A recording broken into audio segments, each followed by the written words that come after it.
आज पुन्हा एकदा आरशासमोर उभं राहून स्वतःलाच प्रश्न विचारलास ना, माझंच नशीब असं का?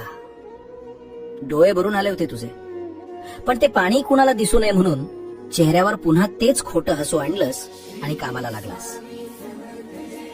मला माहितीये तुझी घालमेल. महिना संपायच्या आधीच पगाराची वाटणी झालेली असते. बँकेचे हप्ते, घराचं भाडं आणि यात तुझी स्वतःची स्वप्न, ती तर केव्हाच मनाच्या एका कोपऱ्यात गुंडाळून टाकलीस. पण बाळा, जरा शांत हो. तू ज्याला बाप मानतोस ना, तो त्रैलोक्याचा स्वामी समर्थ आहे हे विसरलास का? तुला काय वाटलं, तुझी ही ओढाताण मला दिसत नाही? अरे, ज्याने तुला या जगात पाठवलंय त्याला तुझ्या उद्याची काळजी नसेल का? तुझा हा वनवास आता संपलाय असे समज. फक्त एकच कर, श्रद्धेचा धागा तुटू देऊ नकोस, भिवू नकोस.